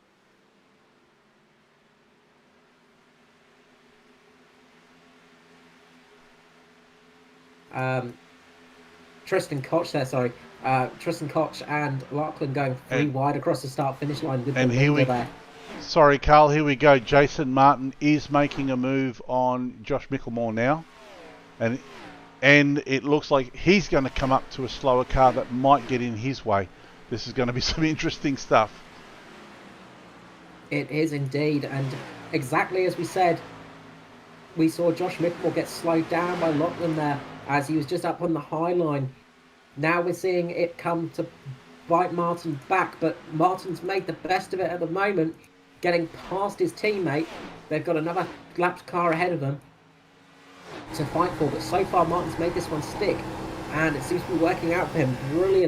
Brilliant use of a lapped car there for Martin, just making his teammate go a little bit higher and making him have to lift off. That was a great pass. 100%. And as you said, the lap traffic are under no obligation at all to make it easy for these guys to get past them. If they want to be gentlemanly about it, they can. But at the end of the day, these guys are racing as well, and the Cup cars have a completely different set of rules to road racing. They do indeed. And we see Josh Micklemore getting a little bit of tow from that lapped car now. Coming up behind, he's trying to use it to get a little bit of a slingshot effect on Jason Martin, but it doesn't seem to have worked out for him, at least not yet. And no, he's going to lose a little bit of time now. He's lost a little bit of time in that fight and has fallen behind his teammate now. And meanwhile, this has allowed Skurlock to eke a lead out. He's about 1 second, 1.1 seconds out on Jason Martin now, with 5 laps to go. I think it's all about maintaining for Skurlock. Martin and Micklemore, though, it could be a different story, although Martin has sort of put a bit of a gap on Micklemore as well. He has. He's got a nice bit of a gap there. I was just actually looking down and noticed that Neil Pearson and Raymond Yeager both made mistakes on that lap. Yeager had the bigger one though. Neil Pearson just caught the outside right of his car on the outside wall. Neil Pearson caught the front of his car on the outside wall. Now falling back towards Danny G. So Danny G had a chance to get back into 7th place. He slowly dropped down the order into 8th place now. Bradley Allison has crawled his way back to 9th place. Good run from him. Norman Clark in 10th. But the lead is looking good for Michael Skurlock at the moment. As we come across the line for lap 132. We're getting very close to the end of this race. And at the moment, it really looks like it's going to be the status quo with Skurlock in first, Martin in second, Micklemore third, unless something dramatic happens in the next couple of laps. Well, we've seen it happen in the past. You can never, ever let it go. You don't know until that last lap what's going to happen. But so far, it is looking good for Skurlock. Meanwhile, Hamish Gallagher looks pretty set in 4th, Foster 5th. And just sitting there, just in the 5th place. Neil Pearson's 6th. The only real fight I can see on the track is Jaeger and Danny G at the moment. As we go across the line for the hybrid racing simulation, 1 lap to go. Michael Skurlock's in the lead with a just an 8/10 gap over Jason Martin in 2nd, with Josh Mickelmore in 3rd. So this is almost all over, bar the shouting. Well, if you're going to lead somebody by 8/10 of a second, you want to do it on the white flag lap as Skurlock comes across the tri-oval for the final time tonight, takes the checkered flag with a fantastic win. Jason Martin 2nd, Josh Mickelmore in 3rd place, Hamish Gallagher crosses 4th, Foster in 5th, Neil Pearson in 6th. Raymond Jaeger manages to hold on to 7th. 8th place is Danny G. 9th place, Bradley Allison. Norman Clark in 10th. He managed to get back up there into 10th place. So another good solid finish for those guys, but Skurlock's going to be very happy about that one. 14 places gained in that race. Fantastic drive by Skurlock. And we said it earlier on in the race. Michael Skurlock's no stranger to coming in from down towards the back of the field and making it work for him, and he's done it again tonight. Yeah, absolutely brilliant drive again by Skurlock, and this is going to really help him out in the points positions. As we said, he's currently sitting 2nd in the championship, but this is really going to help him out get closer and closer to Danny G. Absolutely. Probably not the finish that Danny G would have wanted tonight, but still, finishing in 8th place, it's a respectable finish. He's going to get some points. He's going to keep that consistent run going. Ed Foster's going to allow Ed to catch up a little bit, but it's not going to be that significant, I don't think. No, and again, Foster just having another solid race, getting P5 in the end. Another good finish for him. Again, just consistency all year for Foster, having a great year out there. And again, that's going to be good for his chances to get into the chase. So let's just run through the finishing order there. So, as we say, Michael Skurlock getting the win, Jason Martin 2nd, Josh Mickelmore 3rd, Hamish Gallagher 4th, Edward Foster 5th, Neil Pearson 6th, 7th was Raymond Jaeger, Danny G 8th, 9th was Bradley Allison with Norman Clark in 10th, 11th was Stephen Williams with Matthew Cluett in 12th, 13th was Rob Fletcher with Tristan Koch in 14th, another good top 20 finish for Tristan Koch. Lachlan was in 15th with Phil Otto in 16th. 17th was Mick Wilson with Bruce Barnes in 18th. 19th was Mark Johansson with Matt Hunter in 20th. 21st was Mirko Dortnack with Steve Hoppett in 22nd. 23rd was Danny Albon, Jake Maloney 24th, going out quite early in the race, unfortunately. And Stacey Walker in 25th, first of retirements. But what we'll do is we'll grab down our race winner, Michael Skurlock. Let's see if we can find him here. Michael Skurlock, you got me. Congratulations on that victory. Thank you very much, Carly. That one felt good. I imagine it did. It's been a good run for you recently. You've had some very good finishes. This is looking very good for your championship position. Another win under your belt this year. Yeah. I'm on a bit of a roll now. I don't know if it's what it is. Got the luck going again. Yeah. I mean, a bit controversial last week. I should have been doing burnouts last week, when I had to talk to you. But yeah, bit of controversy there. But no, I'm super stoked at that one because I mean I can't. There's not really many excuses I can use for why I won that one. That was pretty much straight up. Yeah, well, you did a fantastic job tonight. You had a bit of a poor qualifying performance. Was that just a bit of a bad run, or were you sort of aiming to get a bit lower in the field for your starting position? No, I don't do it on purpose. I just tried to do a big lap around the outside, and then one tight around the bottom to see if that was the fastest, and like the thing's on edge, so like when you hold it flat, it's like you feel like you can do it, but the back end starts coming out, and then it just spins around on you at the last minute. So I only got my first lap in, which was the one around the top. See, yeah, that definitely would have put you back down there. So good result getting into 15th place though for qualifying. So not the worst that could have happened. You don't have to congratulate me for that bit. At least you didn't end up last. That's the main thing. But you worked your way back up the field. We said early on in the race you were one to watch because you do tend to creep up there as the race goes on if you qualify a little bit further down, and you definitely did this time round. We've got to say on the strategy front there, because we did end up having that green flag stop at the end. You were one of the last cars to come in, of course, and that seems to have really paid off for you.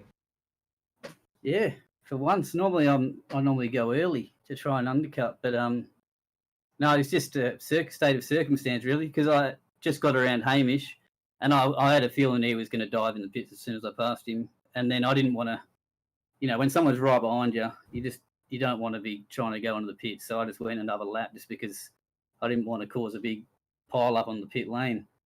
But strategy wise, yeah, like tyres do mean a lot there. If you can save them early in the run, then you can start driving past people like they're standing still. So I was sort of saving, but then I'm not going to lie, I had the stream going on in the background, and I was like, I haven't had my name yet. I'm going to start doing something here. And then all of a sudden, you guys did a big minute-long thing about me. I was like, oh no, now I've got to start. Now I've got to light the fuse and go for it. Well, I didn't want to let you down. We don't want to put the curse on you too early. I mean, we've got to try and let you win first of all. But you definitely did that sort of slow burn technique a little bit earlier on that first stint in the green flag area. Looked like you just sat back a little bit early on there and let a few people burn their tyres up a bit. Yourself, Jason Martin, Josh Micklemore, Foster, and Danny G as well. You all dropped back on that restart, but as it came through for that green flag period, you definitely started catching up. Again, was that a sort of strategic point, or were you just sort of caught off guard at that restart?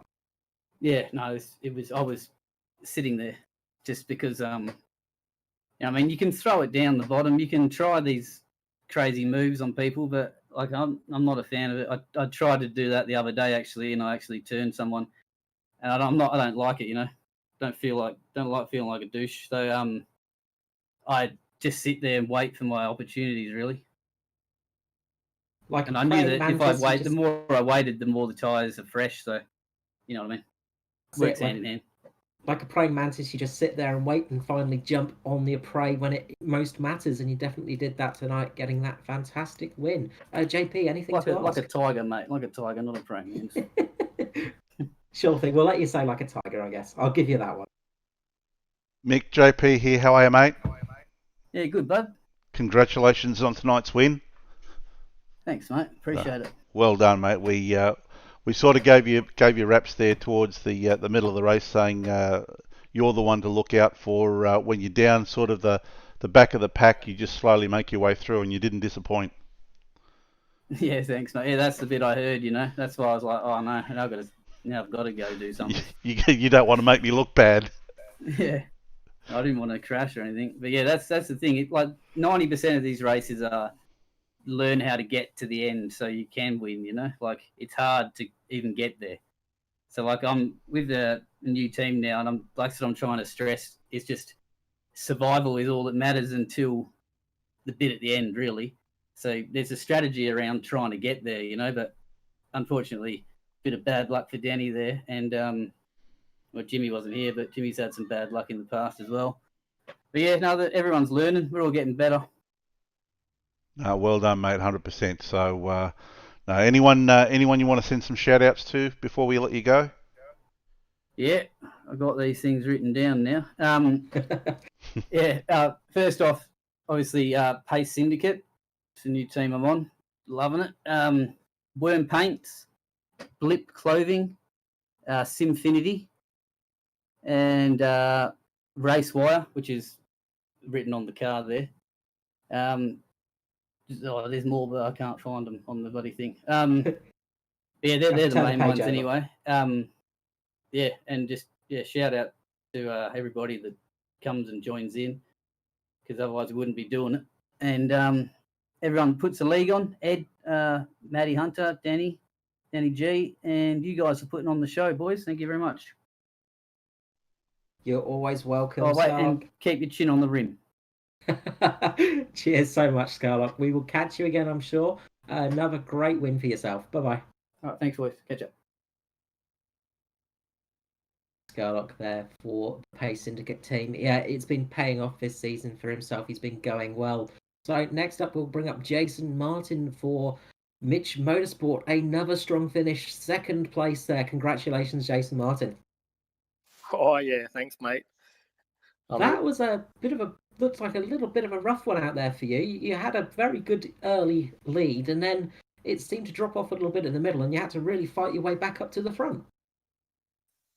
Yeah, after one of them yellows, I decided to try and save tyres big time, and everyone went flying by me. And then as they started to wear out the tyres, I tried to catch up and pass them, but because the car was so tight, it made passing hard. So, I wasn't getting anywhere. No, you did a great job of working your way back up the field. We did see yourself, and as we're just talking to Scarlock there was a bit of tyre saving in that green flag stint as well, and you seem to do quite a bit of tyre saving in that stint, and it paid off towards the end for you. Yep, it sure did, but the trouble is it made it real hard to pass people, and you could lose a lot of time just trying to make a pass. Yes, and speaking of passes, we'll talk about the pass you made on Josh Mickelmore, your teammate there. It seemed a lap car got between you two, and you took that advantage very well. Yeah, I think he got a bit distracted, and I absolutely nailed that turn. So, yeah, I got by pretty comfortably in the end. Yeah, and it was good to see. We do love the fact that you guys love each other as teammates, but love to fight just as well, and it always brings up some good racing on the stream. Yeah, just because we're teammates doesn't mean we're going to just sit there and follow each other. We're going to try and race each other, and we're just going to make sure we don't hit each other. But yeah, we want to race hard. We want to beat each other, but we're not going to be silly about it. No, and you did it again tonight. You did fantastic job. Obviously, fantastic job in qualifying as well, getting yourself and your teammates up there in the top four. It was top four lockout again. You guys seem to really nail it in qualifying recently as well. Are you guys practicing a bit on sort of that qualifying time, or is it just your natural talents showing through? I think they're learning to practice the same way I do, so it might be helping them with their qualifying a bit. Absolutely. If you're going to learn from anyone to make a fast qualifying lap, you're probably the best one to learn from, Jason. Thanks, mate. Wonderful. JP, anything you want to mention? Jason, congratulations on second place, mate. Cheers, mate. That was a pretty good race. Yeah, looked pretty good from where we were sitting at one stage there. I thought you guys were in the box seat when you guys were first, second, and third, but unfortunately it didn't pan out that way. But yeah, still great seeing you and Josh get into it, race really close and hard, and yeah. A lot of respect between you. Could see there's a lot of respect between you guys, but yeah, you don't give an inch on track. It's great to see. Yeah, thanks, mate. It's all about fun. We're not here for any teams, championships, or anything. We're just here to have fun. So that means we race each other. Well, mate, if you weren't having fun doing this, you'd go and do something else. Yep, sure would. Well done. Mate. Anyone you'd like to give a bit of a shout out to tonight, Jason? Just Michael Skurlock. Absolute class of the field tonight. I had nothing for him, really. So well done, mate. Got to thank BK Designs, ANZCAR, and of course JP Simshed for putting on the broadcast. If you bring us racing like that, you are always welcome, because it does make the broadcast a lot more fun to call for sure. And we're looking forward to the rest of the season. It seems like you guys are getting closer and closer, and especially yourself and Skurlock. We hope to see some good racing towards the chase, and can't wait for that final set of races. Yep, should be good fun. Awesome. Thank you so much, Jason. I'm sure we'll catch you in the booth again shortly. Cheers, mate. See yous. Jason Martin there for Mitch Motorsport. Another great finish for Mitch Motorsport. Fantastic job from them, really. What more can you say? They are just so strong at the moment. So next up, we will talk to another member of Mitch Motorsport, and that is Josh Micklemore. How are you going? How you going, guys? Yeah, good. Yourselves? Not too bad. Nice to have you up in the box again. Always a pleasure. And good result there again. Another top three finish for a couple of your cars there. As always, you seem to be up there, you guys. And we saw some fantastic racing out there between yourself and Jason. Yeah, it wasn't too bad run. You sort of had to save your tyres a bit in that race, but yeah, no, it was good fun. Yeah, it did seem particularly hard on the tyres out there. Of course, not the best track for tyres, Chicagoland Speedway. And it's a very tricky track to run as well sometimes, isn't it? Especially through turns 3 and 4. Yeah, if you can get your line right, you can pass around the outside as well if you've got the tyres to do it. If you save them a bit, maybe you get a couple of guys around the outside, 3 and 4. So 3 and 4 makes it for interesting racing in that corner because, yeah, you can if you can get the top to stick, it's quite fun going around. Oh, definitely. When the car sticks at this track, it's a lovely track to race on. It's just when it doesn't, which is pretty much about 90% of the time, I find. But you guys did some tyre saving earlier on in the race. We saw that over the stream, and we were talking to Jason Martin there. Just on your vision as Martin passed you towards the end of the race there, getting caught up just behind a lapped car, it looked like. Yeah, on the second run, the second long run we had, yeah, out of the three of us, I had the best tyre wear. So, but I pitted. I was the first one to pit out of myself and Jace at least. And then I did wear my tyres out a little bit more than I did that second run on the last run, but I was unable to hold Jace back there. But yeah, Skurlock definitely had the edge all night tonight, really. Even on that second run, when I had really good tyre wear, me and him were basically doing the same lap times, lap after lap. So, yeah, but he definitely had the edge tonight, Skurlock. Yeah, he had some speed out there tonight, and it ended up getting him that P1 place. But obviously, as we're coming towards the end of the season now, we're rolling on towards the chase now, so things are going to start resetting themselves as we go. So your feelings about getting up to the chase? Yeah, not too bad. Because myself and Jace got disqualified at Talladega, we're actually 40 points behind where we should be at the moment. But the time we'll drop rounds and stuff, we should be up there. I think Daniel Grzeskovic and Michael Skurlock are both sort of tied right up the top, and then I think myself, Edward, and Jace are not too far behind after drop rounds. So yeah, we're up there. We're in the top 5 at the moment. We've just got to be consistent and try and get a couple of wins before the chase, and see if we can, be in the top 2 or 3 at the end of the rounds before the chase, and see where we go from there. Well, I'm sure you got it in you. You're looking good at the moment. You're up there. Yourself and Jason Martin are in the top 5 for the chase positions. So I can't see anything catastrophic happening, hopefully. But just before you go, JP, anything you'd like to mention? Josh, JP here, mate. Congratulations on P3 tonight. Thank you, mate. Thank you. Well done. Really well raced. Yeah, you three really, I guess, had the track sus tonight, and did a great job. So, and like I said to Jason, great to see you guys racing close, hard, not giving each other an inch on track, but racing with a lot of respect for each other. Yeah, and there's a lot of guys in here we can trust in that, and racing hard like that, and and we know we're not going to sort of take each other out intentionally and that. So it's also good for the viewers and stuff as well. 100%, mate. Fantastic. No, well done tonight. Congratulations. So before we let you go, anyone you'd like to give a shout out to? Yeah, Mitch Motorsport boys, Jason, Dan, all the work we've been doing lately, as well as for the Monster 24-hour race coming up this weekend. Our sponsors, BK Designs and Nexus Esports, and you guys for commentating and JP for putting on the broadcast as well. Not a problem at all, and thank you for giving us such good racing. And that is always the thing that we enjoy. And as you said, we're lucky to have such a good field here, giving us that great racing at the front. Yep, no worries, guys. See you next week.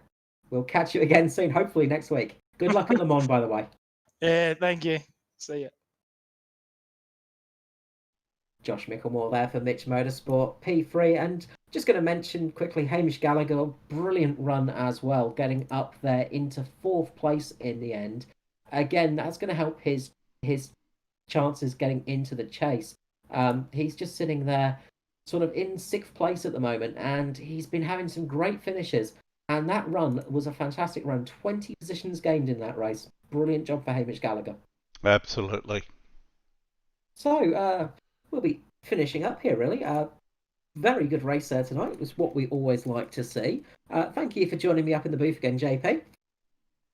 Always happy to try my hand at some commentary. Unfortunately, I don't know much about oval racing, but I was able to sort of rely on you to take most of the real information and let me faff about. I can imagine a lot of people gasping at that I'm the knowledgeable one. But yeah, no, always a pleasure to have you up here. And well, thank you to everyone who joined us tonight, for every new subscriber and for everybody joining us watching. And as you can see up on the screen, we've got the times and dates for next scheduled runs. So Monday night, 7:30, we've got the Club Day Masters. I'll let you go through those, JP, just because you probably know where they're actually at off the top of your head. Sure, yeah. So Monday night is the Club Day Masters. That's some really cool racing with the new Porsche Cayman GT4 and the BMW M4. Very, very close racing on the Monday nights. Tuesday night we've got the Nationwide Tracking Systems V8 Evolution Championship. So the new V8 series that we're running. This week we're going to be at Road America. We normally have a 35 to 40 car field for those races, and some of the closest racing you'll ever see. Last week, on Tuesday, the top 3 finished. They were less than 7/10 of a second apart, so some very close, great racing. Wednesday night, we normally show the split 2 of the NTS V8E Championship. Unfortunately, we weren't able to do it this week because the replay file was just corrupted. And of course, every Thursday night we're bringing you the ANZCAR Abruzzi Cup. And we'll be at Pocono next round. That's on June 25th. So Pocono next time out. And of course, just for the ANZCAR side of things, if you are looking to come and give it a go, so to say, and coming to get some of the oval racing experience under your belt, we run truck every Monday night. Pretty much every Monday night now. The truck series, and that's at the same time as the Cup series. We also have the Grand National Series now. That's on a Wednesday night, again, same time, and that's racing the 87 cars around some of the classic tracks. And we'll be at Richmond next time out on June 24th for that one on the Wednesday night. If you feel like turning a wheel in anger and then watching some wheels turned in anger a bit later on, joining the stream, always worth doing, come along and join us. But for tonight, I will wish you all a good night. Again, thank you for joining me, JP, and we will see you all next time out at Pocono. Good night, all. Good night.